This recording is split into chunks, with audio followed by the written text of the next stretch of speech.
Rachita aussi s'est déplacé samedi. Il m'a envoyé un message en me disant comme quoi samedi il allait venir me voir à moi ici à Londres et puis non vendredi pour me voir moi vendredi et samedi aller voir Oussama et Karim El Hamadi à Liverpool.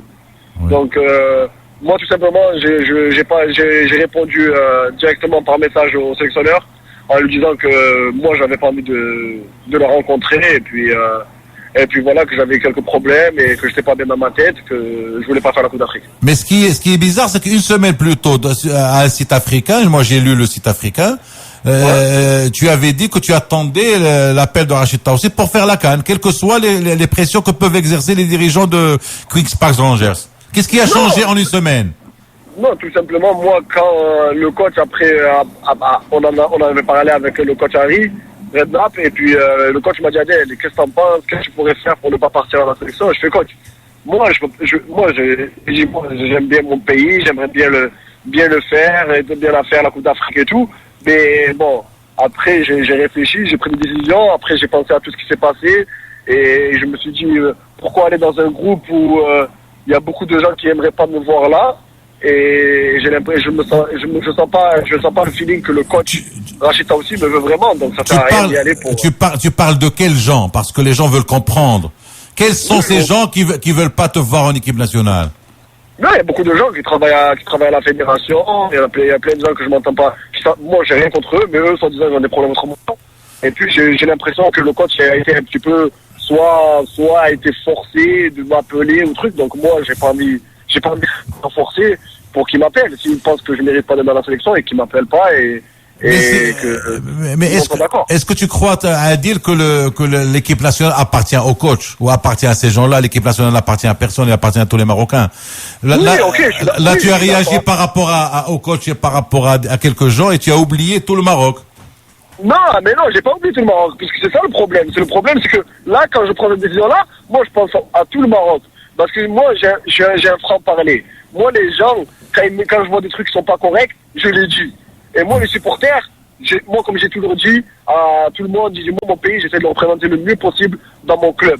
Après, c'est ma sélection. C'est vrai que les gens, ils peuvent me dire, ouais, t'as arabe, c'est la deuxième fois, il s'échappe avec l'Algérie, là, il veut pas venir. Mais pour pas que se passe la même chose qui s'est passé avec l'Algérie, moi, je préfère me retirer. Je veux pas avoir de problème avec les gens. Si t'es pas aimé dans un groupe, tu vas pas. Tu es d'accord avec moi? Donc moi, c'est ma décision. Je la prends comme ça. Mon pays, il n'y en a pas un qui l'aime, je crois, plus que moi. Et ça, c'est clair et net. Et mon pays, tout le monde est fier quand il parle d'arabe, il parle du Maroc. Adil, il y a Youssef Zouher qui veut te poser une question. Oui, bonjour Adil. Je vais te poser une question très directe. Est-ce que le manque de gratitude et de reconnaissance qu'a eu le nouveau staff de l'équipe nationale envers l'ancien capitaine Houssine Kharja, qui on sait est aussi ton ami, a eu un impact sur ta décision? Non, ça n'a pas eu un impact, mais quand j'ai vu ça, parce que vous me dites, ouais, mais là vous pensez pas les gens de la fédération, mais au peuple marocain. Ok, et qu'est-ce qu'ils en pensent, le peuple marocain, de pas appeler Houssine Kharja alors? Alors, moi, c'est le capitaine, il a tout donné pour ce pays, il a tout fait. À 30 ans, on dit il est vieux. Il n'est pas vieux, Drogba, il a 35 ans, il est à la Coupe d'Afrique. Hein. Et il y a plein de joueurs. Moi, je comprends pas pourquoi les supporters marocains, dans ces cas-là, ils réagissent pas quand Houssine, il n'est pas appelé. Moi, ce que je veux... Moi, c'est mon point de vue. Mais c'est pas ça qui m'a fait prendre ma décision. Moi, c'est pas ça qui a fait prendre ma décision. Moi, ma décision, je la prends pour moi. Je vois ce qui est bien pour moi, Adil Taarab. Houssine, c'est un ami, mais je vais pas rentrer dans les problèmes de Houssine. Houssine, c'est ses problèmes. Moi, j'ai pris ma décision pour moi. Qu'est-ce qui est le mieux pour ma carrière? Pour ma carrière, j'ai pris la décision de ne pas aller dans un groupe où j'ai pas envie qu'il se passe des problèmes. Parce qu'à chaque fois que je vais en sélection, même que moi je fais rien, je ferme ma bouche, je dis pas un mot, à chaque fois qu'on perd, lui qui prend tout dans la gueule, c'est Taarab. Alors que je dis pas un mot. Adil, aujourd'hui, il y a Taarab, il y a Chrétien Basser, Michael Chrétien Basser, il y a Kharja, il y a Chamak, il y a Youssef Hadji qui ne sont pas dans le groupe, et les 5, on sait que les 5 ont un seul représentant au Maroc, c'est Mounir Hussouni. Est-ce que pour toi, tu as ressenti un anti-Mounir Hussouni en équipe nationale? Non, jamais de la vie, mais là, vous confondez tout. Houssine, déjà, c'est pas lui, Houssine, déjà, c'est le sélectionneur qui ne va pas l'appeler. Ouais. Moi et Marouane et Basser et Hadji, le sélectionneur nous a pas appelé au début, dès le début. J'ai pas aimé parce que moi, t'as aussi il y a 3 semaines de ça. Il m'a envoyé un message Et non, il m'a appelé, je savais pas c'était qui. J'ai répondu, j'ai dit c'est qui? Il m'a dit c'est Rachid Tansy, le sélectionneur. J'ai dit ah ok. Il m'a dit je te rappelle dans 20 minutes. J'ai dit ok.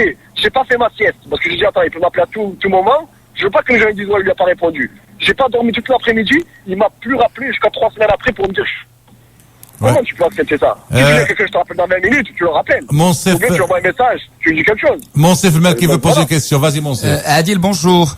Bonjour. Bon, rapidement, comment tu vois ton avenir avec l'équipe nationale concrètement? Est-ce que tu te vois dans l'équipe nationale à court, à moyen terme?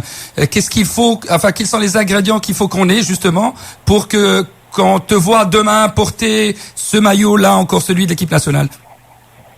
Ben, moi, comme je dis, je suis toujours, là, cette Coupe d'Afrique, voilà, je veux pas la faire parce que j'ai pas envie, je pense que la meilleure solution pour moi, qu'est-ce qui est mieux pour ma carrière, c'est de pas y aller. Après, peut-être que je me trompe, les gens ils peuvent faire ce qu'ils veulent. Mais moi, tant que le jour où je serai prêt, que j'ai un bon discours avec le coach, que je sens que le coach, il me montre qu'il me veut dans l'équipe nationale, qu'il me montre qu'il y a un projet, que je fais partie de ce projet-là. Donc, dans ce cas-là, ouais, je répondrai oui à mon équipe nationale. Mais de toute façon, comme j'ai dit, les gens ils vont dire ouais, il vient pas. Mais moi, comme j'ai dit, je décide de pas venir. Mais je serai le premier supporter des Marocains. Après, les critiques, j'accepte tout. De toute façon, ça fait 7 ans que je suis au haut niveau. Toute ma carrière, je me suis fait critiquer et j'ai pris des coups, je me suis toujours relevé. Donc maintenant, moi, le pays, je l'aime. Bien sûr, je crois que ça me casse pas les pieds de pas y aller à la Coupe d'Afrique. En Afrique du Sud, c'est la meilleure Coupe d'Afrique. Où il y a des beaux terrains, ils ont du monde pour une équipe comme le Maroc. C'est les meilleures installations, l'Afrique du Sud. Après, voilà. Aujourd'hui, moi, j'ai pris un choix, ça me manque parce que je sais que quand je vais voir le Maroc jouer, je vais me dire, oh putain, j'aurais pu être là. Adil, voilà, est-ce que tu as un dernier message à passer au public? Il y a beaucoup de public qui m'interpelle chaque jour, qui t'adore. Il y a des gens qui t'aiment pas, il y a des gens qui t'aiment, mais c'est ta personnalité qui fait qu'il y a des gens qui t'aiment et des gens qui t'aiment. Je pense que tu en es conscient et tu assumes. Quel est ton dernier message? Moi, mon dernier message, je veux juste leur dire que voilà, comme j'ai toujours dit quand j'ai parlé à les gens avec moi, j'ai dit le plus important maintenant, le sélection. Il a un groupe à préparer, que les journalistes, que toute la presse marocaine le laisse tranquille, qu'il lui pose plus de questions pourquoi Tarab n'est pas là, Karja il n'est pas là. Aujourd'hui, il va convoquer un groupe de 23.